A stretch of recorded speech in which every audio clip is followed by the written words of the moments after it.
Students, today our topic of concern is excretory product and their elimination. Class 11th biology topic, excretory product and their elimination. Here we are going to discuss about what are the excretory products in a human body and how they are eliminated from the human body. Here we are considering a cell, animal cell. Hopefully जब भी हम लोग इसको round circle में बनाते हैं तो animal cell की बात करते हैं, बॉक्स में बनाएंगे तो हम प्लांट सेल की बात कर रहे हैं. तो यहाँ पर हम बात कर रहे हैं एनिमल सेल की. एनिमल सेल के अंदर जो हम लोग यहाँ न्यूक्लियस की बात कर रहे हैं, छोटा सा न्यूक्लियस बनाया जिसको मैंने एन से डिनोट किया है. मेटाबॉलिक प्रोसेस से क्या होगा, कुछ वेस्ट बाहर आएंगे. हमारे सेल में एक सिंगल सेल भी हम एनिमल सेल का लें तो उसमें क्या होगा, मेटाबॉलिक प्रोसेस होंगे जिससे कुछ वेस्ट बनेगा. अब वो वेस्ट जो है वो कौन कौन से हो सकते हैं, यूरिया हो सकता है, यूरिक एसिड, अमोनिया. आयंस में कौन कौन से आयंस होंगे, sodium, chlorine, bicarbonate, hydronium ion, phosphate, sulphate. ये सब जो आयंस हैं इनकी कंसंट्रेशन सबसे ज़्यादा कब होती है, जब हम इंजेक्शन जो करेंगे, हम लोग जो इनटेक कर रहे हैं वो इनटेक ज़्यादा होगा तो इनकी कंसंट्रेशन अपने आप इंक्रीज करती रहेगी. नेक्स्ट देखिए हम लोग यहाँ पर, फिर हम लोगों ने एक एनिमल सेल कंसिडर किया, एक न्यूक्लियस लिया है. ये एक आपके एनसीईआरटी में बहुत अच्छा एग्जाम्पल दिया हुआ है. 100 ग्लूकोज हमने इनटेक किया, इंजेक्शन लिया तो हमारे पास 10 ग्लूकोज ही बने. बाकी के जितने भी हैं वो ग्लाइकोलाइसिस प्रोसेस में पार्शियल ऑक्सीडेशन में यूज हो चुके हैं.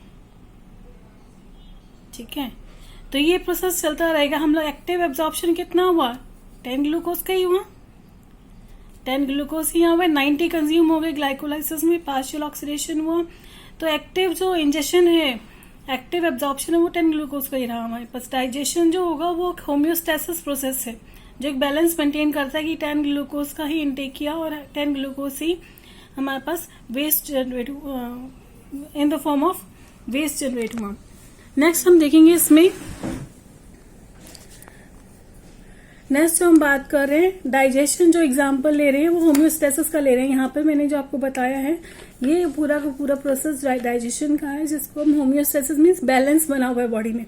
बैलेंस कैसे बना हुआ है, जो हम इनटेक कर रहे हैं, देखिए मेटाबॉलिक प्रोसेस में जो आप इनटेक कर रहे हो उसी अमाउंट में, उसी के प्रोपोर्शनेट अमाउंट में आपका वेस्ट प्रोडक्ट जनरेट होगा. होम्योस्टेसिस की बात करें तो यहाँ पे आयंस की कंसंट्रेशन की हिसाब से बात कर लेते हैं. एक सेल में हमें ऑस्मोलैरिटी मेंटेन करनी है, दैट मीन्स हमें जो आयंस की कंसंट्रेशन जो मेंटेन करनी है वो कैसे मेंटेन होगी. न्यूक्लियस है हमारे पास, एक एनिमल सेल है. सेल के अंदर जो है बाइकार्बोनेट आयंस कहाँ मिलेंगे आपको, माइटोकॉन्ड्रिया के पास. Magnesium ion, potassium, chlorine, bicarbonate ions कुछ बाहर भी मिलेंगे आप. और बाहर की तरफ हमारे पास सोडियम और कैल्शियम आयंस की कंसंट्रेशन ज्यादा रहेगी. ये क्यों रहेगी, ये आपने एनिमल सेल में जब हमने प्लाज्मा मेम्ब्रेन की बात की थी तो वहां डिस्कस किया था. सेल जो चैप्टर है उसमें डिस्कस हुआ है ये. ठीक है, जिसने पुराने यूनिट्स देखे हैं या पुराने जो चैप्टर्स हैं उनके अच्छे से रीड किया है, ये हम ऐसे 2 क्वेश्चन डिस्कस कर रहे हैं यहाँ पर +1 का. नेक्स्ट देखिए हम लोग डिस्कस करेंगे ऑस्मो कन्फर्मर्स क्या होते हैं और ऑस्मो रेगुलेटर्स क्या होते हैं. Osmoconformers change their osmolarity according to outer environment. ऐसे ऑर्गेनिजम्स या ऐसी कुछ इनवर्टिब्रेट्स कह सकते हैं, एनिमल्स कह सकते हैं, जो अपनी जो है ऑस्मोलैरिटी आयंस की कंसंट्रेशन चेंज कर सकते हैं according to the outer environment. बाहर वाले वातावरण के हिसाब से उसके अनुकूल अपना जो है अंदर का जो गट लाइनिंग के अंदर आयंस की कंसंट्रेशन है उसको चेंज कर सकते हैं. ऑस्मो रेगुलेटर्स में देखिए never change their osmolarity according to outer environment. ये कभी भी बाहर के एनवायरनमेंट के अकॉर्डिंग अपने अंदर के आयंस की कंसंट्रेशन नहीं खराब करते. जैसे हम लोग बात करें हमारी अपनी, तो ऐसा नहीं है कि बाहर आपकी स्किन पर नमक लगा दिया जाए और कहेंगे कि इसको एब्जॉर्ब कर ले, नमक को एब्जॉर्ब कर ले और आपके अंदर जो है ब्लड का पीएच चेंज हो जाएगा. ऐसा तो नहीं होता, ऐसा नहीं होता. तो इसके एग्जांपल्स में हमारे पास आएंगे मोस्ट ऑफ वर्टिब्रेट्स. यहाँ पर ऑस्मो कन्फर्मर्स में ऐसे आएंगे एनिमल्स जो इनवर्टिब्रेट्स हैं जिनको साइक्लोस्टोमेटस कहते हैं. साइक्लोस्टोमेटस कहते हैं. केस 1 लेते हैं यहाँ पे। केस 1 में क्या है मेरे पास, यहाँ पर ड्रिंकिंग वाटर है, जिसमें हमने एक जार लिया है। जार में क्या है, हाइपरटोनिक सोल्यूशन बनाया है। मेराइन वाटर समझ लीजिए एग्जाम्पल इसका, मेराइन वाटर जहाँ पे साल्ट की कंसंट्रेशन बहुत ज्यादा होती है। और यहाँ हमने एक फिश ली है। अब ये फिश क्या है, इसके फिश के गिल्स वगैरह तो काम नहीं करेंगे। क्यों नहीं करेंगे, गिल्स से मैक्सिमम क्लोराइड आयंस बाहर निकल चुके हैं। आइनोसाइट मेम्ब्रेन रिलीज आयंस, ये जितने भी इसके अंदर आइनोसाइट की मेम्ब्रेन होती है प्लाज्मा मेम्ब्रेन के साथ ही, वो उसको आयंस को रिलीज कर देगी, जिसकी वजह से क्या है, एग्जॉस्मोसिस, इस फिश में से जितना भी पानी एक्सेस था वो सब बाहर निकल जाए। एक्सेस पानी बाहर निकलने से क्या होगा, बाहर देखो पानी में सॉल्ट की कंसंट्रेशन ज्यादा है, तो अंदर फिश के अंदर पानी नहीं रह सकता, पानी बाहर निकलेगा। ठीक है, एक्स मीन्स एग्जिट करेगा उसके अंदर से।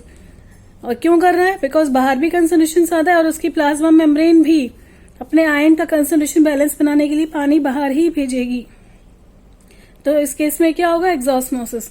सेकेंड केस देखिए, ये वो फिश है जो कभी पानी पीती ही नहीं, क्योंकि इसको पानी की कमी महसूस नहीं होती। ये वाली फिश तो पानी पिएगी, क्योंकि इसके अंदर पानी की कमी महसूस हो रही है, तो कोशिश करेगी पानी पीने की। हालांकि खारा पानी है, इसको पता है कि जितना मैं पीऊंगी उतना ज्यादा पानी मेरे अंदर से बाहर भी निकलेगा। यहाँ पर क्या है, नेवर ड्रिंक वाटर, ये पानी कभी नहीं पीती है।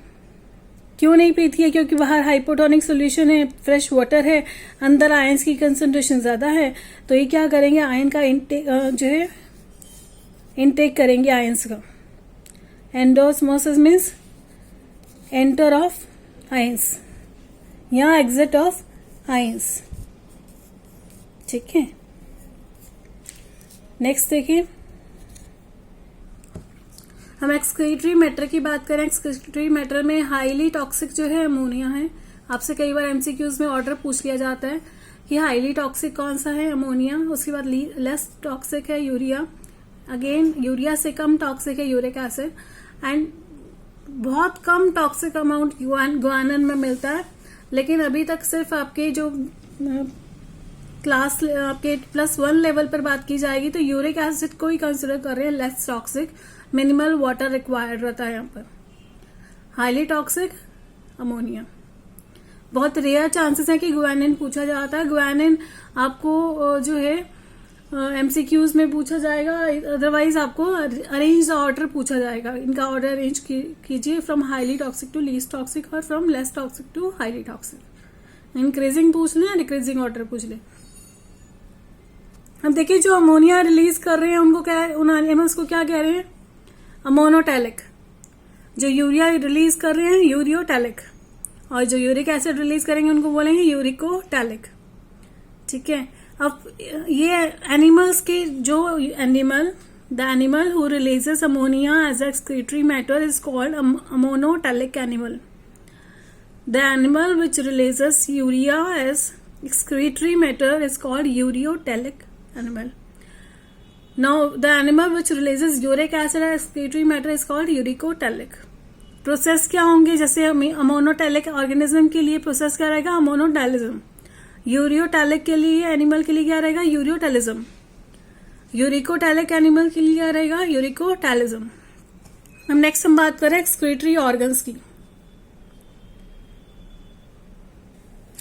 एक्सक्रीटरी ऑर्गन्स की हम बात करें तो फर्स्ट हम लोग यहाँ पे एनिमल किंगडम्स के अकॉर्डिंग बात करेंगे। पॉरीफेरा, सेलेंट्रेटा, टिनोफोरा, तीनों डिविजन्स में हम लोग बात कर रहे हैं।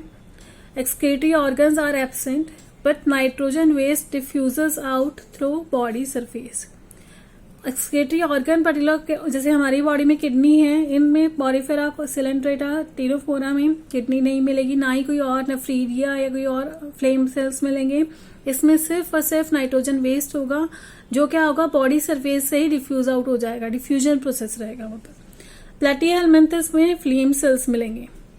एस्केहेलमिन्थस में एच शेप्ड रेनेटे मिलेंगे, जिनको प्रोटोनेफ्रीडिया कह रहे हैं। एच शेप होगी उसकी, पहचानने का तरीका क्या है, एच शेप्ड रेनेटे मिलेंगे, जिसको प्रोटोनेफ्रीडिया भी कह रहे हैं। एनेलिडा में नेफ्रीडिया मिलेंगे। ऑर्थोपोडा में हमें मिलेंगे ग्रीन ग्लैंड्स। यहाँ पर देखिए ऑर्थोपोडा में 3 हमें अलग अलग एग्जाम्पल्स याद करने हैं। ग्रीन ग्लैंड्स मिलेंगे क्रिटेशियस में। प्रॉन जो केकड़ा होता है उसमें आपको ग्रीन ग्लैंड्स मिलेंगे। स्पाइडर, मकड़ी में आपको क्या मिलेंगे? Coxal glands. अराकनिड्स में। मैलपीजियन ट्यूब्यूल्स में क्या मिलेंगे? इंसेक्ट्स मिलेंगे। मोलस्का क्या है? 1 or 2 pairs of kidney also called as organ of Buzanus। Metanephridia कहते हैं। यहाँ पे देखिए प्रोटोनेफ्रीडिया किसमें था? एस्केलमेंथिस में। नेफ्रीडिया एनिलिडा में। मलस्क में आते आते क्या होगा? मेटानेफ्रीडिया। ठीक है, कैबर्स, ऑर्गन्स और गिल्स की बात करेंगे यहाँ पे। एकाइनोडर्मेटा में एब्सेंट है, कोई भी एक्सक्रीटरी ऑर्गन है, nitrogen waste refuse out through body surface. Echinodermata में। हेमिकॉर्डेटा में सिंगल ग्लोमेरुलस होगा जिसको प्रोबोसिस ग्लैंड कह रहे हैं। यूरोकॉर्डेटा सुपर न्यूरल ग्लैंड है। सिफेलोकॉर्डेटा में फ्लेम सेल मिलेंगे जिनको नेफ्रीडिया विद सेलोनेसाइट्स कहेंगे हम। ठीक है, ये एज इट इज ही है क्योंकि एनिमल जब हम क्लासिफिकेशन करते हैं तो उसमें एनिमल किंगडम की उसमें हमने एक एक चीज डिस्कस की हुई है। ये बेस्ट तरीका ये है कि यहाँ पे एक्सक्रीटरी सिस्टम हम डिस्कस करने जा रहे हैं तो मैंने एनिमल किंगडम के अकॉर्डिंग सारे यहाँ पर शॉर्ट में समराइज किए हुए हैं। नेक्स्ट हमारे पास है साइक्लोस्टोमेटा। साइक्लोस्टोमेटा में मिलेगा प्रोनेफ्रिक किडनीज। पाइसेस और एम्फीबिया में मिलेगा mesonephric kidneys. Reptiles, birds, mammals में आपको मिलेंगे मेटानेफ्रिक किडनीज। ठीक है, एक्सक्रीटरी मैटर कैसा रहेगा उसके हम लोग क्लासिफिकेशन देख लें अकॉर्डिंग टू एनिमल किंगडम कि हमें अमोनिया कहाँ मिलेगा, यूरिया कहाँ मिलेगा, यूरिक एसिड कहाँ मिलेगा और ग्वानिन भी मिल सकता है कहीं।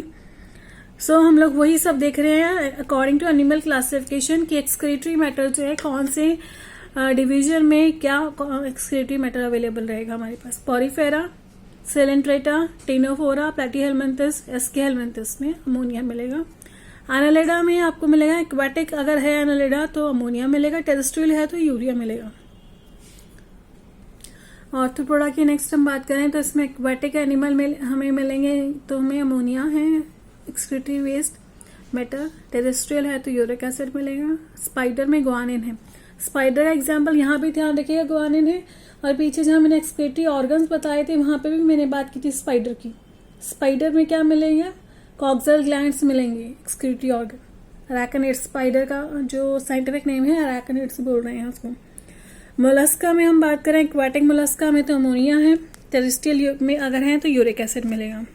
Echinodermata, Hemichordata, urochordata, Cephalochordata, Cyclostomata इसमें हमें अमोनिया मिलेगा। पाइसेस की हम बात करें तो कॉन्ड्रोकाइटिस यूरिया देंगे।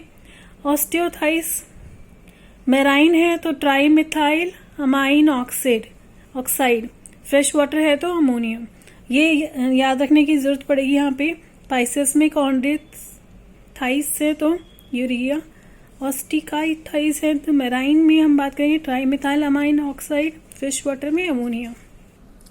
एम्फीबिया में देखें तो एक्वाटिक एम्फीबिया है तो ammonia, terrestrial urea. Reptiles aquatic ammonia, terrestrial uric acid. Birds में यूरिक एसिड रहेगा, मैमल्स में urea. Now human excretory system की हम यहाँ डिस्कस कर रहे हैं कि ह्यूमन एक्सक्रीटरी सिस्टम आखिर बना किन किन चीजों से हुआ है, वहां पे हमें क्या क्या चीज मिलेगी। तो 1 pair of kidney that means 2 kidney, 1 pair of ureter that means 2 ureter, 1 urinary bladder 1 ही रहेगा, 1 यूरेथ्रा 1 है। और इसकी पोजीशन कहां पर है वो देख लें, कहां मिलेगा ये।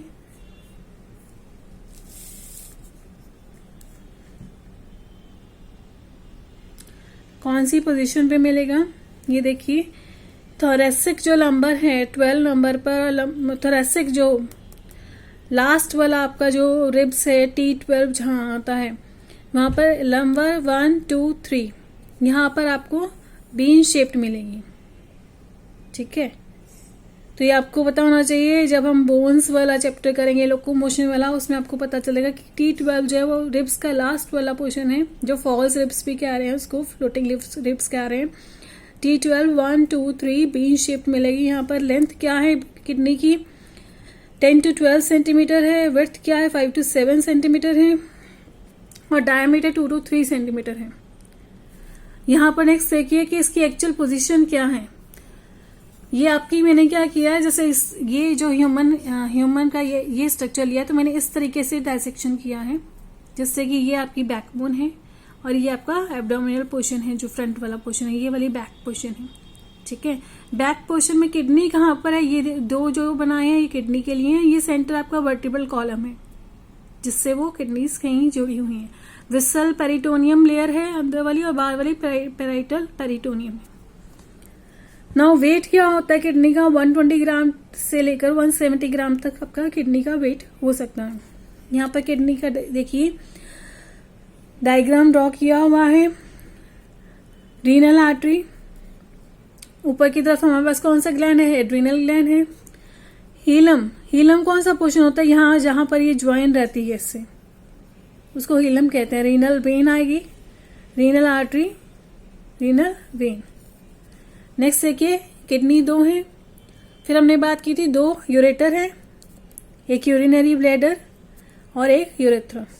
यहाँ पर देखिए कि किडनी जो है वो कनेक्टेड है रीनल आर्टरी से, रीनल वेन से, बीच में यहाँ पर यूरेटस से भी है, urinary bladder, urethra. External structure है ह्यूमन एक्सक्रीटरी सिस्टम का।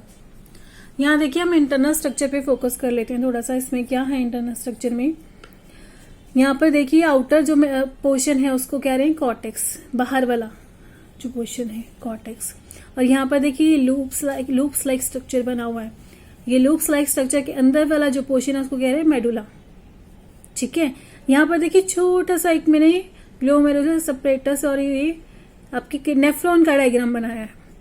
डिटेल में नहीं जाएंगे, डिटेल आगे है। नेफ्रॉन, सिंगल नेफ्रॉन का डायग्राम बनाया है। नेफ्रॉन किडनी की फंक्शनल यूनिट रहती है। ये देखिए यहाँ पर ये जो है यहाँ पर इससे कनेक्ट होगी उसको कह रहे हैं कैलेक्स। हीलम क्या है, ये पोर्शन जिससे रीनल आर्टरी कनेक्टेड है। हीलम से लेकर ये वाला पोर्शन क्या कह रहा है, हीलम, क्योंकि जितनी भी वेन्स हैं या जहां जहां नोब्स है यहाँ से कनेक्टेड है। अब ये देखिए मेडुला का वो पार्ट जहां पर जो है पेल्विक गर्डल आता है आपका, बोन है ना, पेल्विक बोन, रीनल पेल्विक, वहां से कनेक्टेड रहेगा। यूरेटर है।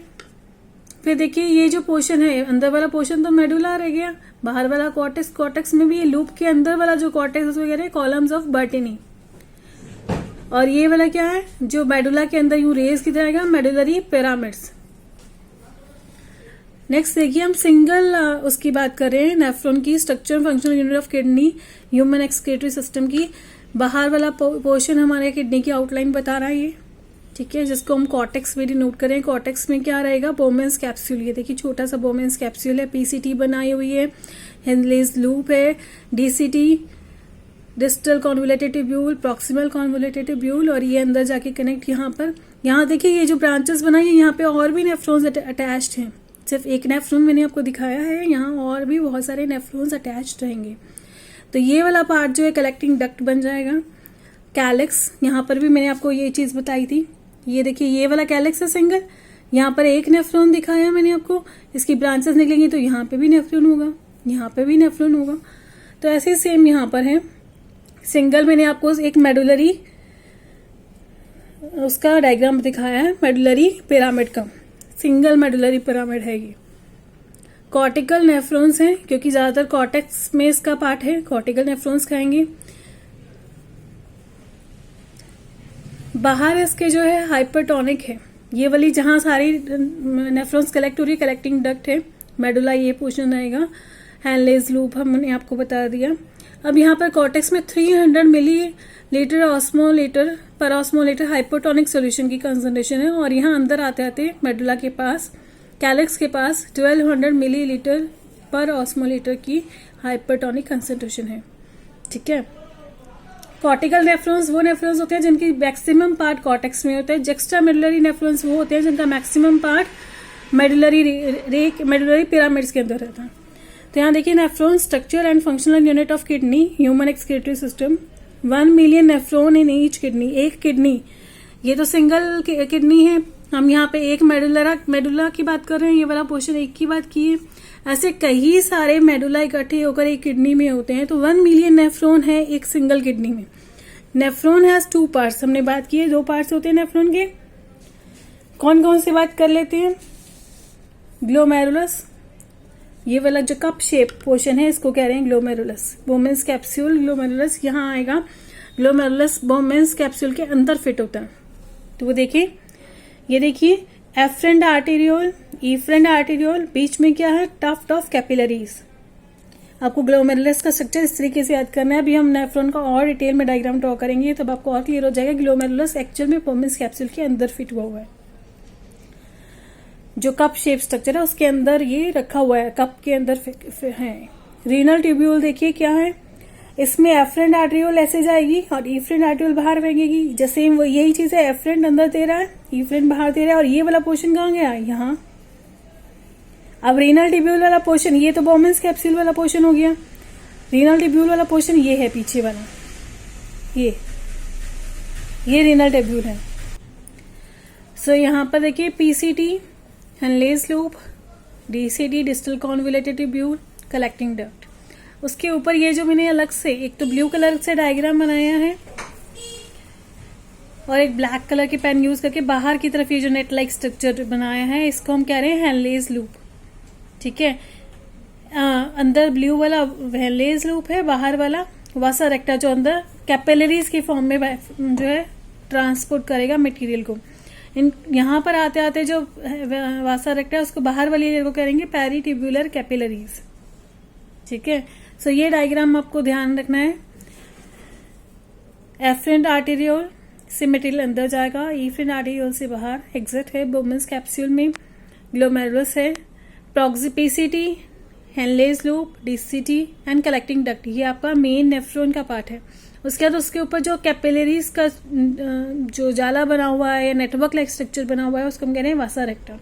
Outer side of vasa recta in Henle's loop is called peritubular capillaries. Cortical nephron और जक्स्टा मेडुलरी नेफ्रॉन में डिफरेंशिएट कर लेंगे। शॉर्ट हेयर पिन लूप है, जो लूप हेनलेस लूप है उसका बहुत शॉर्ट है क्योंकि कॉर्टिकल नाम है, कॉर्टेक्स में ज्यादा पार्ट मिलेगा इसका। इसका लॉन्ग हेयर पिन लूप है, दैट मीन हेनलेस लूप जो है बहुत बड़ा है इसका। इसमें क्या क्या पार्ट मिलेगा, ग्लोमेरुलस प्लस बोमेंस कैप्सूल, जिसको मालपीजियन बॉडी भी कहते हैं।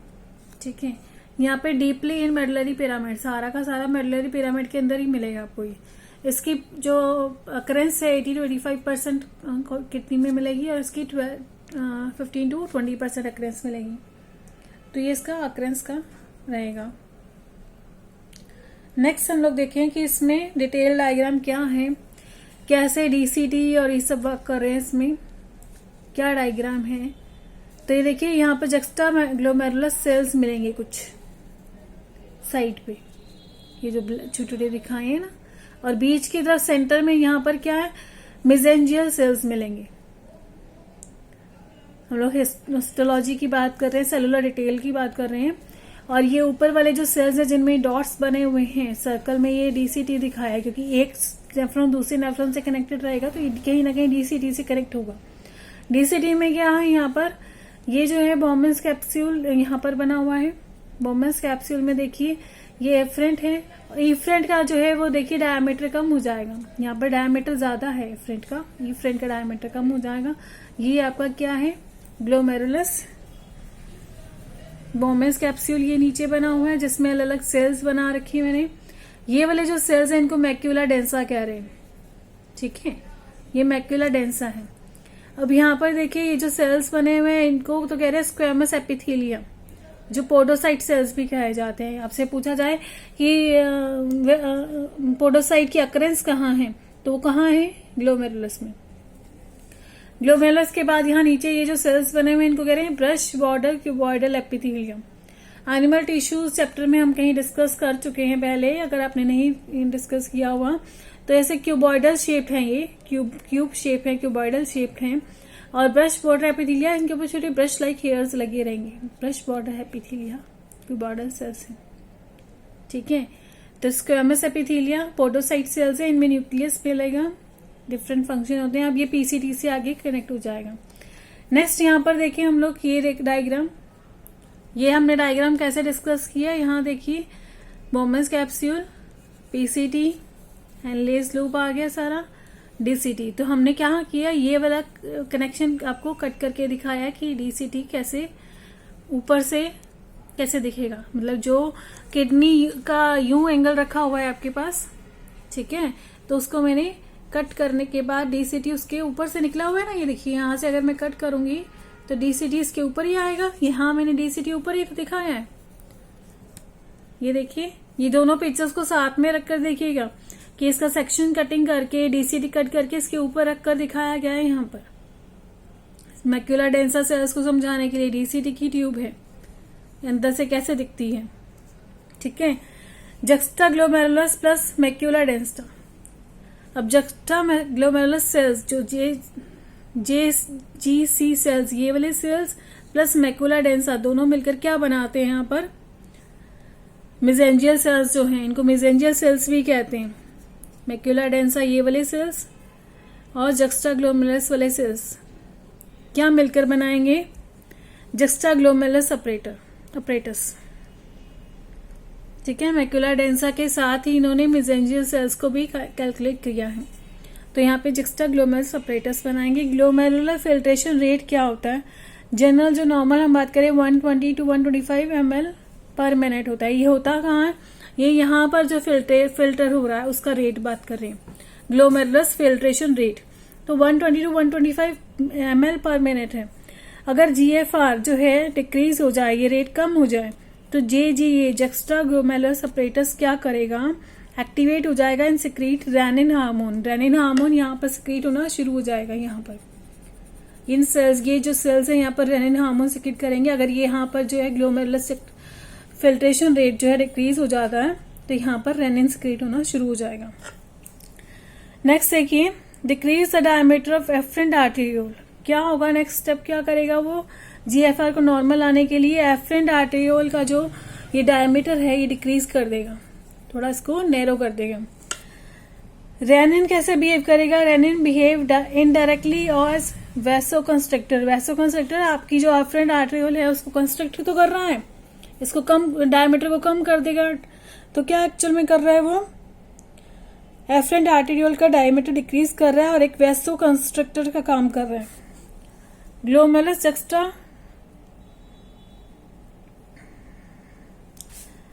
जक्स्टा ग्लोमेरुलस सेल्स जो हैं वो क्या कर रहे हैं, आरबीसी प्रोडक्शन का काम कर रहे हैं। तो जक्स्टा ग्लोमेरुलस सेल्स कौन कौन से थे, मैक्यूला डेंसा, मेसेंजियल सेल्स, और इन सबको मिलकर बने थे। जक्स्टा ग्लोमेरुलस सेल्स क्या करेंगे एक्चुअल में, helps in RBC production. JGC secretes erythropoietin secrete करेंगे जिससे कि आरबीसी की प्रोडक्शन इंक्रीज हो जाएगी। एरिथ्रोपोइटिन की बात करें तो एरिथ्रोपोइटिन क्या कर रहा है, stimulates erythropoiesis process. Erythropoiesis process क्या है, फाउंड इन स्टेम सेल जिसमें हेमेटोपोइटिक प्रोसेस हो रहा है। एरिथ्रोपोइटिन जो है स्टिमुलेट करेगा एरिथ्रोपोइसिस प्रोसेस को, found in stem cell. Haematopoietic वहां पर प्रोसेस उसको कह रहे हैं। तो एक्चुअल में कर क्या रहा है, JGG सेल्स जो है जक्स्टा ग्लोमेरुलस सेल्स क्या कर रहे हैं एक्चुअल में, आरबीसी प्रोडक्शन को स्टिमुलेट कर रहे हैं। कैसे, एरिथ्रोपोइटिन को सिक्रीट करके। एरिथ्रोपोइटिन एक्चुअल में स्टिमुलेट कर रहा है एरिथ्रोपोइसिस को, जिससे कि आरबीसी प्रोडक्शन इंक्रीज हो रही है। नेक्स्ट देखिए, यहाँ पर हमारे पास क्या है, बोमेन कैप्सूल्स में हम लोग एफरेंट और ईफ्रेंट बता रहे हैं। हमें ये पता है कि यहाँ पर brush border, simple cuboidal epithelia present है। PCT पे बाहर की तरफ पेरिट्यूबुलर कैपिलरीज, हेनलेज लूप के बाद हम बात करेंगे यहाँ पे डिसेंडिंग लूप है, असेंडिंग लूप है, वासा रेक्टा का नेटवर्क लगा हुआ है, डिस्टल कॉन्वुलेटेड ट्यूब्यूल है, कलेक्टिंग डक्ट है। अब डिसेंडिंग एंड असेंडिंग ये याद रखना है। डिसेंडिंग जो भी फिल्ट्रेट है वो फिल्ट्रेट मूव करेगा तो पहले डिसेंडिंग में जाएगा, नीचे की तरफ डिसेंड कर रहा है, फिर उसके बाद असेंडिंग में जाएगा, ये आपको ध्यान रखना है। और यहाँ पर देखिए असेंडिंग और डिसेंडिंग में आपको जो सेल्स मिलेंगे, brush border simple cuboidal epithelia cells मिलेंगे। Brush border simple cuboidal epithelia, ये टिपिकल स्ट्रक्चर है नेफ्रॉन का। ठीक है, नेक्स्ट हम लोग बात करें किडनी के बारे में। 2 किडनीज हैं, यूरेटर है, ब्लैडर है और यूरेथ्रा है। यहाँ पर और डिटेल में देख लेते हैं किडनी के बारे में कि हम लोग जो बात कर रहे हैं किडनी की आउटलाइन के बारे में। ठीक है, आउटलाइन के बाद हमारी छोटे छोटे मेडुलरी पिरामिड्स हैं। ठीक है, माइनर कैलेक्स यहाँ पर कहीं बनेगा, इन सबको मिलाकर जो है बीच में जो बनेगा वो है मेजर। ठीक है, ये 2 के बीच में जो बनेगा मेजर बनेगा, कि आगे जो रीनल पेल्विस बन जाएगा यहाँ पर। रीनल पेल्विस आ जाएगा। तो minor calyx this portion, nephron ये आपका यहाँ लगा हुआ दिखाया है मैंने कि नेफ्रॉन एनलार्ज्ड करके हम बात कर चुके हैं। मेजर कैलेक्स दो के बीच में major calyx, papilla single medullary जो पिरामिड है उसके बीच में ये पैपिला, बाहर जो रीनल कॉर्टेक्स, रीनल पेल्विस वही जो मैंने सब में ये जो कैलेक्स इकट्ठी होकर यहाँ पर एक कॉमन पॉइंट बनाएंगे उसको रीनल पेल्विस कह रहे हैं। रीनल मेडुला ये बीच का पोर्शन, मेडुलरी पिरामिड्स के बीच का पोर्शन जो है renal medulla. Renal pyramid, medulla के अंदर जो ये पिरामिड है, पिरामिड में ऊपर वाला पार्ट उसको रीनल पिरामिड कह रहे हैं। कैप्सूल ऑफ किडनी, बाहर जो आउटर लाइनिंग है उसको क्या कह रहे हैं, कैप्सूल ऑफ किडनी। सो बहुत इंपॉर्टेंट है, आप अच्छे से इसको ध्यान कर लीजिए, मेमोराइज कर लीजिए। टिपिकल स्ट्रक्चर है नेफ्रॉन का, किडनी का। नेक्स्ट हम लोग बात कर रहे हैं यूरिन फॉर्मेशन की। यूरिन फॉर्मेशन में हम बात करें 3 स्टेप्स बात करेंगे, ultrafiltration, reabsorption, secretion. Ultrafiltration, reabsorption, secretion. यहाँ पर देखिए पहले किडनी का दोबारा से एक बात कर लें कि एफरेंट आर्टियोल में 60 mm Hg प्रेशर रहेगा। ईफ्रेंट आर्टियोल अभी हम प्रेशर की डिस्कस नहीं कर रहे हैं यहाँ पे। बोवेन कैप्सूल्स में धीरे धीरे फिल्ट्रेट जो है यहाँ पर सीव डाउन होता जाएगा या फिल्ट्रेट नीचे की तरफ मूव करेगा, ये डायरेक्शन रहेगी। सो यहाँ पर जो ब्लड है 180 लीटर पर डे जो है फिल्ट्रेट हो रहा है, फिल्ट्रेशन के लिए यहाँ से मूव ऑन कर रहा है, जिसका प्रेशर रहेगा 60 mm Hg। GFR rate, glomerulus filtration rate जो है 125 ml पर मिनट, 1 मिनट में 125 ml ही फिल्टर हो पा रहा है, ये रेट है उसका।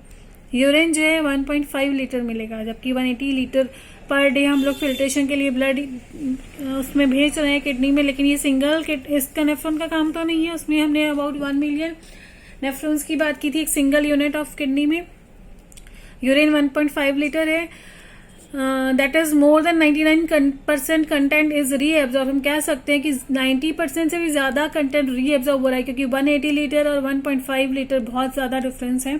तो 99% कंटेंट से भी ज्यादा रीएब्जॉर्प्शन, अल्ट्राफिल्ट्रेशन जरूर हो रहा है, माइन्यूट पार्टिकल्स भी फिल्ट्रेट हो रहे हैं, लेकिन उसमें बहुत हद तक रीएब्जॉर्प्शन हो रहे हैं। एंड देन इज सिक्रीशन, क्या क्या सिक्रीट हो रहा है वहां पर, ठीक है। तो ग्लोमेरुलस हाइड्रोस्टैटिक प्रेशर जो हम बात कर रहे हैं 60 mm Hg है, ये हमने पहले ही बता दिया, ये आपका बाय हार्ट रेगुलेट होता है। ग्लोमेरुलर हाइड्रोस्टैटिक प्रेशर जो वाटर के थ्रू स्टैटिक प्रेशर मेंटेन हो रहा है वो 60 mm Hg है। हाइड्रो मीन्स वाटर, ग्लोमेरुलर सेपरेटस है तो ग्लोमेरुलर सेपरेटस ये पूरा का पूरा ही है आपका। ग्लोमेरुलर हाइड्रोस्टैटिक पानी से जो स्टैटिक प्रेशर बन रहा है, जो एक फिक्स प्रेशर है 60 mm Hg ही होना चाहिए। अपोजिंग सब्सटेंसेस है सर्टेन प्रेशर, कुछ सब्सटेंसेस अपोज करते हैं इस प्रेशर को, जैसे ये प्रेशर तो यहाँ बन रहा है, इस प्रेशर को अपोज करने वाले भी तो कुछ होंगे, अपोजिट फोर्स देने वाले। तो वो कौन कौन से प्रेशर है? पहला है blood colloidal osmotic pressure. Blood में खुद ही ऐसे कोलॉइडल पार्टिकल्स प्रेजेंट रहते हैं जो ऑस्मोटिक प्रेशर उनका क्या रहेगा 32 mm Hg। Bowman capsule produce कर रहा है कैप्सूलर हाइड्रोस्टैटिक प्रेशर, ये कैप्सूल भी प्रोड्यूस करेगा, जरूरत तो नहीं सारे एकदम जो है इसमें से निकल जाए, पार्टिकल फिल्ट्रेट हो जाए, यहाँ से भी कुछ अपोज होगा, तो वो कौन सा है capsular hydrostatic pressure 18 mm Hg। अब ये जो स्टैटिक प्रेशर है ये हमेशा फिक्स रहते हैं, capsular hydrostatic pressure 18 mm Hg ही रहेगा। Blood colloidal osmotic pressure change हो सकता है, वेरी हो सकता है, यहाँ पर हम 32 mm Hg लेकर चल रहे हैं। इफेक्टिव फिल्ट्रेशन प्रेशर क्या होगा? ग्लोमेरुलर हाइड्रोस्टैटिक प्रेशर माइनस में हम लोग ब्रैकेट में आगे ले रहे हैं blood colloidal osmotic pressure plus capsular hydrostatic pressure. तो यहाँ पर glomerulus hydrostatic pressure 60 minus 32 plus 18 कितना हुआ 50, तो 60 minus 50 10 mm Hg effective filtration rate है। दैट मीन्स यहाँ पर जो प्रेशर नीचे जिस प्रेशर से आ रहा है वो 10 mm Hg के प्रेशर से आना है। 3 लेयर्स को क्रॉस करना पड़ रहा है वहां पर उसको। यहाँ जो हम बात कर रहे हैं कि फिल्ट्रेट नीचे आ रहा है, लेकिन यहाँ पर भी 3 डिफरेंट लेयर्स हैं जिसको वो क्रॉस कर रहा है फिल्ट्रेट। वो लेयर्स कौन कौन सी हैं? 3 लेयर्स क्या है? Endothelium of blood capillary, blood capillary की एंडोथीलियम, यहाँ पर जो भी ब्लड कैपिलरी होगी उसकी एंडोथीलियम वाली लेयर, अंदर वाली लेयर। नेक्स्ट है उसमें प्रेशर क्या रहेगा? ऊपर से तो 60 mm Hg आ रहा है जो एफरेंट से आ रहा है, और अंदर से क्या जा रहा है 32 mm Hg, दोनों स्टैटिक है। सॉरी 60 mm HG स्टैटिक है, 32 mm HG blood glide osmotic pressure है। बेसमेंट मेम्ब्रेन सिंपल एक मेम्ब्रेन है, उसको बेस प्रोवाइड कर रही है। पोडोसाइट सेल्स, ये मैंने आपको बात की थी, यहाँ पर पोडोसाइट सेल्स कुछ होते हैं, ये देखिए यहाँ पर ये वाले पोडोसाइट सेल्स, बेसमेंट मेम्ब्रेन कहीं यहाँ पर मिलेगी, ठीक है। तो यहाँ पर जो पोडोसाइट सेल्स हैं उनमें क्या वो कौन सा फोर्स, अपोजिंग फोर्स लगा रहे हैं 18 mm HG का। अब यहाँ पर देखिए डिफरेंट फिल्ट्रेशन स्लिट्स प्रेजेंट रहती हैं, स्लिट पोर्स रहते हैं। जब आप NCERT की प्रॉपर रीडिंग करेंगे तो वहां पे ये बात करेगा कि फिल्ट्रेशन स्लिट्स हैं। ये देखिए ये जो गैप अंदर प्रेजेंट है, फिंगर लाइक स्ट्रक्चर्स हैं, ऐसे फिंगर लाइक स्ट्रक्चर्स हैं, उनके बीच में जो गैप प्रेजेंट है उसको बोल रहे हैं फिल्ट्रेशन स्लिट या स्लिट पोर्स। प्लाज्मा है, उसमें एक्सेप्ट प्रोटीन सभी यहाँ पर फिल्ट्रेट होंगे। नेक्स्ट हम लोग बात करें ग्लोमेरुलर फिल्ट्रेशन रेट की। 125 ml पर मिनट रेट है ये, ठीक है। तो 1 मिनट में 72 बीट्स पर मिनट हो जाते हैं, जिसका मतलब हमारे पास 70 ml स्टॉक वॉल्यूम रहेगा। 70 ml stroke volume means 5040 ml। इसको मैंने ब्रैकेट में किया, ये क्या मतलब है इसका, हमारा जो हार्ट है वो 72 बीट्स पर मिनट में इसकी बीट रेट है, और हमारे जो हार्ट के अंदर वॉल्यूम है ब्लड का वो 70 ml है स्टॉक वॉल्यूम। अब इससे ये जो फिल्ट्रेशन रेट है हमारे पास ग्लोमेरुलर फिल्ट्रेशन रेट, उससे ये वैल्यू कैसे अचीव हो रही है ये हम थोड़ा सा और ध्यान से देख लें इसको, कि आपके टेक्स्ट बुक में एक लाइन लिखी है 1/5 of 1100 to 1200 ml per minute reach करता है किडनी के पास, ठीक है। तो 1100 और 1200 के बीच में ml जो है उसका हम लोग बीच का कोई वैल्यू पिक कर ले तो 1150 ml पर मिनट पिक कर ले, और इसमें हम लोग अराउंड अप्रॉक्स 55% प्लाज्मा है और 45% फॉर्म्ड एलिमेंट्स हैं। तो ये सब अगर हम निकाल देते हैं तो हमारे पास जो इफेक्टिव फिल्ट्रेशन प्रेशर आता है वो 10 mm HG ही है, पहले हमने नोटिस किया।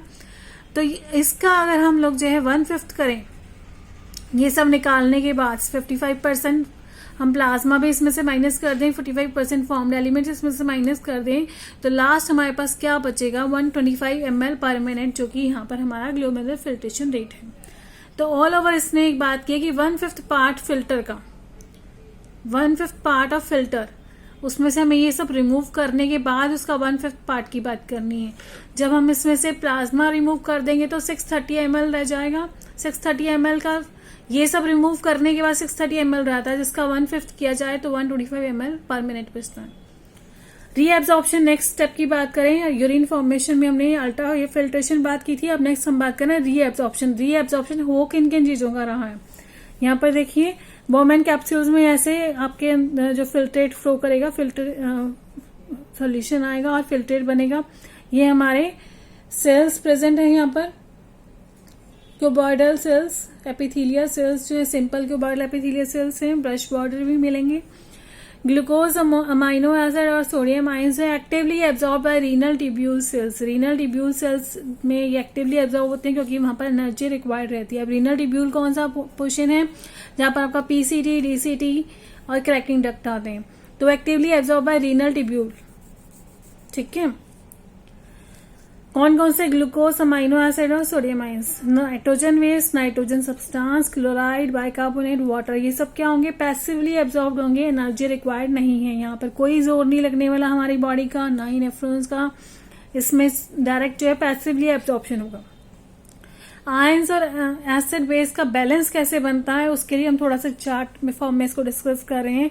अलग अलग जो नेफ्रॉन के पार्ट हैं, पीसीटी है, लेस लूप, डीसीटी और कलेक्टिंग डक्ट में आयंस और एसिड बेस का बैलेंस। पीसीटी में जो है मैक्सिमम रीएब्जॉर्प्शन होगा, उसके बाद मिनिमम रीएब्जॉर्प्शन है, कंडीशनल एब्जॉर्प्शन होगा डीसीटी में।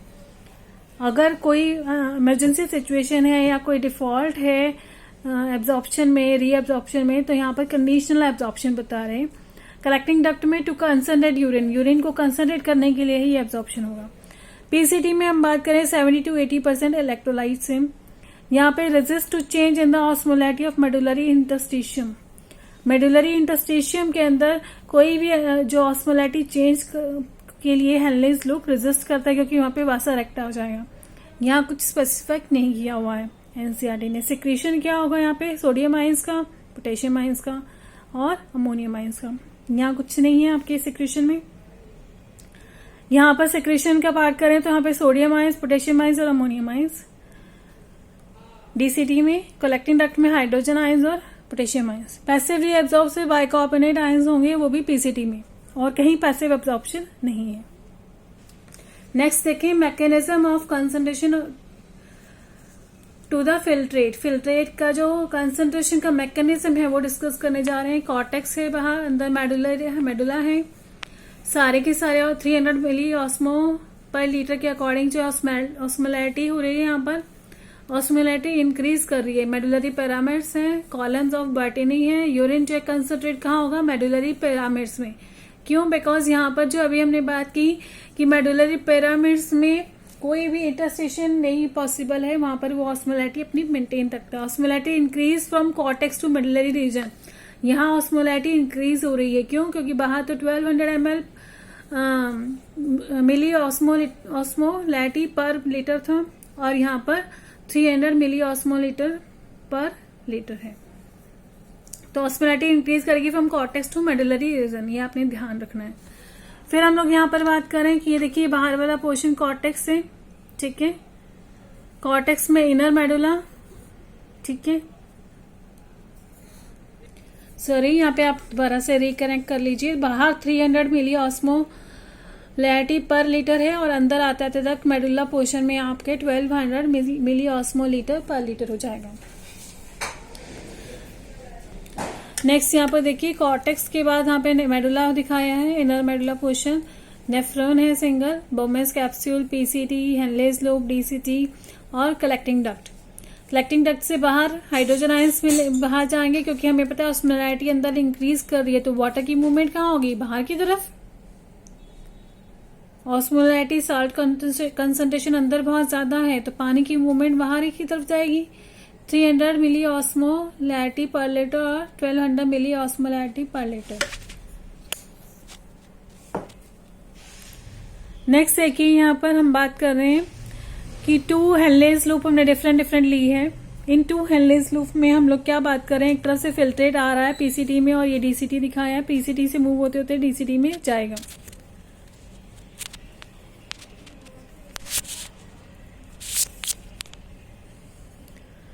पीसीटी से मूव होते होते जब डीसीटी में मूव करेगा ये, तो क्या होगा, 300 मिली ऑस्मोलैरिटी पर लीटर से मूव करेगा। और यहाँ पर देखिए हैंडलेस लूप में नीचे की तरफ आएगा, तो यहाँ पर वाटर बाहर मूव कर रहा है, तो वाटर को यहाँ से रीएब्सॉर्ब करेगा।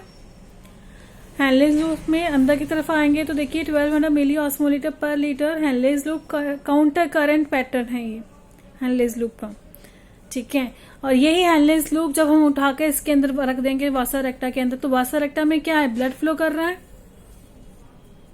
काउंटर करंट पैटर्न बता रहा है यहाँ पर। ये हैंडलेस लूप में पीसीटी से डीसीटी की तरफ मूव कर रहा है। 300 to 1200 milli osmolarity per litre हो गया है filtrate.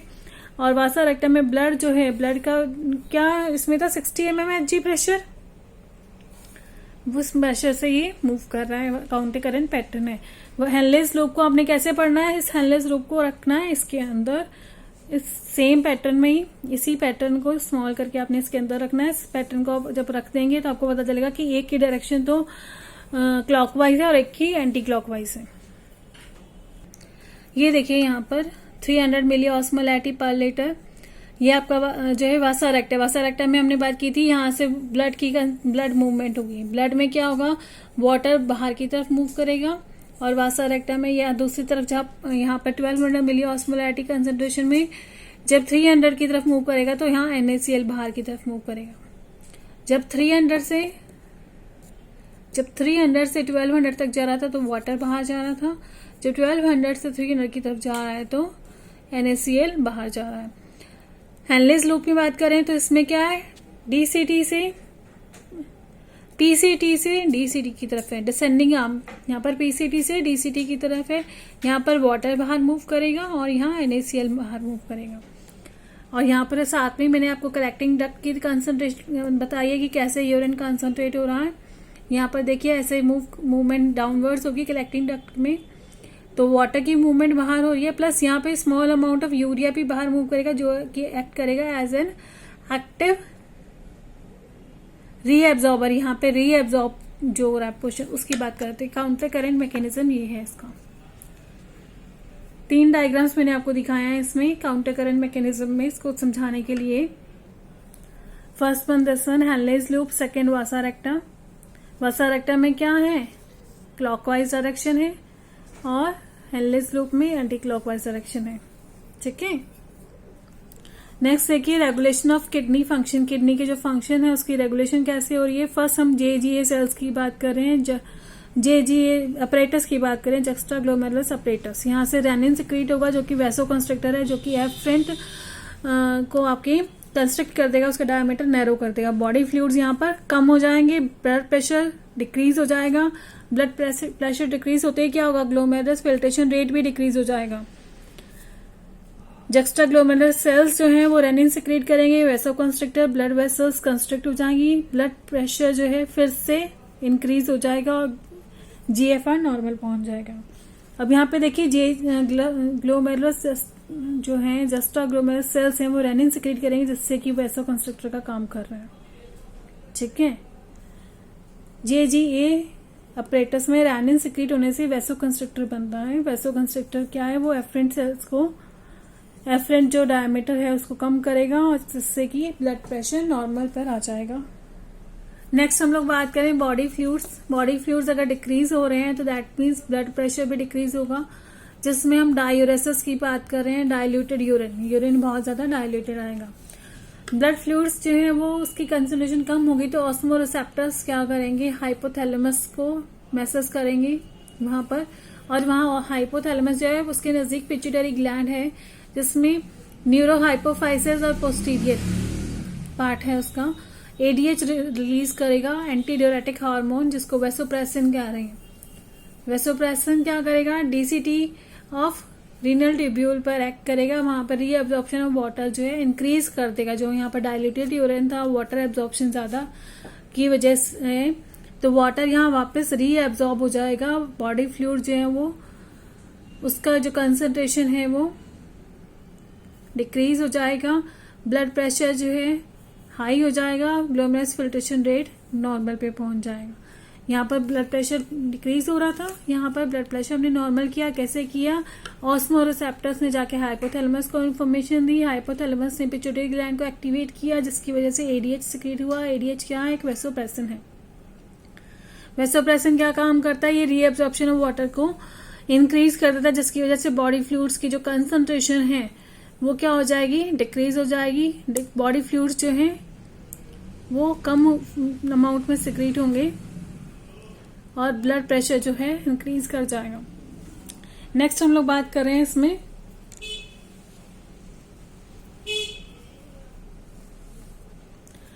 RAAS, rennin angiotensin aldosterone system. इस सिस्टम में क्या है, एक रैम भी है, RAM, ये कंप्यूटर वाला रैम नहीं है, रेनिन एंजियोटेंसिन मैकेनिज्म है ये। Renin angiotensin aldosterone system RAAS। RAM क्या है, रेनिन एंजियोटेंसिन मैकेनिज्म। ये दोनों ही इनहिबिट कर रहे हैं किसको, आर्टेरियल नाट्रियूरेटिक फैक्टर को, ANF को जो है इनहिबिट कर रहे हैं। और ये आगे जो है हार्ट के लिए इंपॉर्टेंट है। ANF जो है हार्ट से सिक्रेट हो रहा है, वैसोडायलेटर का काम कर रहे हैं। और इसका इनहिबिशन कैसे होता है, रेनिन से, जो JGA सेल्स सिक्रेट कर, JGC सेल्स सिक्रेट करते थे रेनिन। वैसोडायलेटर है, ब्लड वेसल्स डायलेट हो जाएंगी और ज्यादा, वो उसका जो डायमीटर है ब्रॉडर हो जाएगा, ब्लड प्रेशर डिक्रीज हो जाएगा, ग्लोमेरुलस फिल्ट्रेशन जो है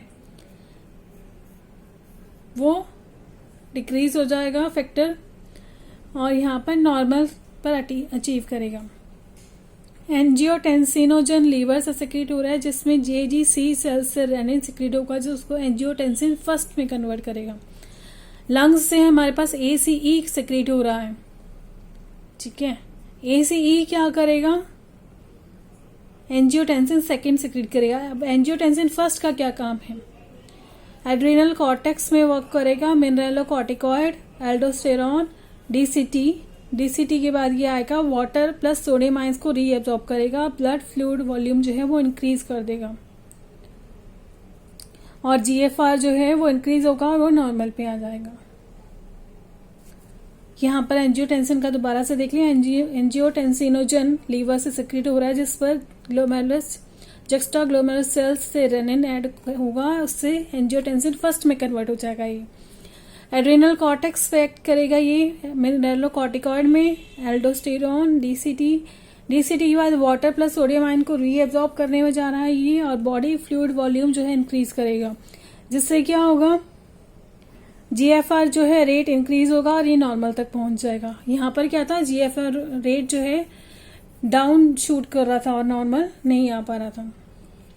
सेकंड देखिए, एंजियोटेंसिन फर्स्ट जो है लंग्स में से A से E पिक करेगा और एंजियोटेंसिन सेकंड में कन्वर्ट होगा, जिसको वैसो कंस्ट्रिक्टर कह रहे हैं। ब्लड वेसल्स कंस्ट्रिक्ट हो जाएंगी, नैरो हो जाएंगी बहुत ज्यादा, तो ब्लड प्रेशर क्या इंक्रीज करेगा और GFR जो है वो भी इंक्रीज कर जाएगा। यहाँ पर नेक्स्ट हम देखते हैं मिक्सचुरेशन के बारे में। 1 to 1.5 लीटर पर डे जो है यूरिन की सिक्रेशन होती है, 20 to 30 gram urea. pH level जो है अप्रॉक्स जो है 7 या 6.8 भी मिल जाएगा कहीं कहीं आपको।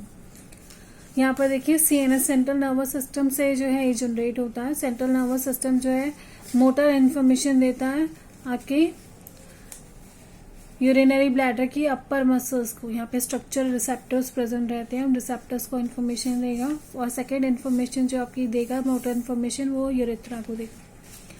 तो यूरेटर जो है और यूरिनरी ब्लैडर, यहाँ पर जो मसल्स प्रेजेंट रहती है यूरिनरी ब्लैडर के आसपास, जो मस्कुलर कॉन्ट्रैक्शन करती है वो स्मूथ मसल कॉन्ट्रैक्शन है, और यूरेथ्रा के पास जो है यूरेथ्रल स्पिंचर रिलैक्स है, जिससे कि यूरिन सेक्रेशन होती है। Role of lungs, liver and skin in excretion. Lungs का, लीवर का, स्किन का क्या रोल है एक्सक्रीशन में। लंग्स जो है remove CO2, 200 ml per minute CO2 remove कर रहे हैं, और साथ साथ वाटर भी in the form of paper forms. जब हम सांस ले रहे हैं तो पेपर फॉर्म में रिलीज कर रहे हैं, छोटे माइन्यूट ड्रॉपलेट फॉर्म में। लीवर जो है सिक्रीट कर रहा है bile containing bilirubin, cholesterol, degraded steroid hormones, vitamins and drugs. Most of them pass out along with digestive waste. Liver क्या सिक्रीट करेगा, बिलिरुबिन है, बिलिवर्डिन है, कोलेस्ट्रॉल है, स्टेरॉयड हार्मोन्स कुछ जो डिग्रेड हो चुके हैं, विटामिन हैं और कुछ ड्रग्स हैं। इसमें ज्यादा जो है डाइजेस्टिव वेस्ट के साथ पास आउट हो जाते हैं। स्किन क्या है, यहाँ पर स्वेट ग्लैंड्स हैं, जो आपको पसीना आता है वो स्वेट ग्लैंड्स हैं। यहाँ पर सिबेशियस ग्लैंड जो ऑयल ग्लैंड्स हैं उनको कह रहे हैं। तो sweat contains water, NaCl, small amounts of urea, lactic acid. जो स्वेट है उसमें क्या होता है, water, NaCl, small amount of urea, lactic acid. Primary function क्या है स्वेट का, is to give a cooling effect on body surface. जैसे जैसे स्वेट इवेपोरेट होगा वैसे वैसे बॉडी सरफेस को कूलिंग इफेक्ट देगा ये। सिबेशियस ग्लैंड्स क्या करेंगे, eliminate sterols, hydrocarbons, waxes etcetera throughout sebum. It provides a protective oily covering for the skin. Skin के लिए एक ऑयली कवरिंग प्रोवाइड कर रहा है। एलिमिनेट क्या कर रहा है, sterol, hydrocarbons, waxes through sebum. जो सिबेशियस ग्लैंड का एक्सक्रीट है उसको सीबम कह रहे हैं। Saliva eliminate small amount of nitrogenous waste. जबकि सलाइवा है वो भी small amount of nitrogenous waste को एलिमिनेट कर रहा है। नेक्स्ट देखिए हम लोग हेमोडायलिसिस। हेमोडायलिसिस की बात करें तो यहाँ पर हम बात कर रहे हैं आर्टरी और वेन की, हेपेरिन और एंटी हेपेरिन। ठीक है, एक सेलोफेन मेम्ब्रेन से इसको डिवाइड किया जा रहा है यहाँ पर, और यहाँ पे डायलाइजिंग फ्लूइड यूज किया जा रहा है। दूसरी तरफ नाइट्रोजन सब्सटेंस यूरिया यूज कर रहा है। यूरेमिक सिचुएशन पे बहुत ज्यादा यूरिया आपकी वेन्स में इकट्ठा हुआ है, जिसकी वजह से हमें हेमोडायलिसिस करना पड़ा है। देखिए सेल के अंदर जो है ब्लड यूरिया का जो लेवल है वो इंक्रीज कर गया, नाइट्रोजन सब्सटेंस का लेवल इंक्रीज कर गया। तो यहाँ पे देखिए यूरेमिक कंडीशन में हम इसको यूज कर रहे हैं। कंपोजिशन जो है डायलाइजिंग फ्लूइड की वो सिमिलर टू होनी चाहिए ब्लड प्लाज्मा के। यहाँ पर डायलाइजिंग फ्लूइड जैसे से अंदर मूव करेगा तो देखिए सेलोफिन मेम्ब्रेन को क्रॉस करके वेन्स में भी जा सकता है, और आर्टरी से जो ब्लड हम ले रहे हैं वो ब्लड यहाँ पर सेलोफिन मेम्ब्रेन से डिफ्यूज हो जाएगा। नाइट्रोजन वेस्ट सब्सटेंस और यूरिया बाहर की तरफ हम इसको इजेक्ट आउट कर सकते हैं। Kidney transplantation, it is the ultimate method in the correction of acute renal failures. जिनके किडनी फेलियर की प्रॉब्लम आती है, या रीनल किडनी फेलियर कहना गलत रहेगा, रीनल फेलियर, रीनल डिब्यूल जो है, पीसीटी, डीसीटी या हेनलेस लूप, उनमें से कहीं प्रॉब्लम आती है, तो उसको करेक्ट करने का सबसे एक्यूट जो मेजरमेंट रहेगा वो है kidney transplantation. A functioning kidney is taken from a donor. Donor से क्या लिया जाएगा? एक फंक्शनल किडनी ली जाएगी जो प्रॉपर अच्छे से फंक्शन करती है। It is better to receive kidney from a close relative to minimise chances of rejection. जो हमेशा पास के किसी रिश्तेदार से लेनी चाहिए ताकि उस किडनी का रिजेक्शन कम से कम हो। Bye immune system of host. Host जिसके अंदर डाली जा रही है वो किडनी, उसको होस्ट कह रहे हैं। जिससे ली जा रही है उसको कह रहे हैं डोनर, डी डोनर। तो ये रहा हमारा सारा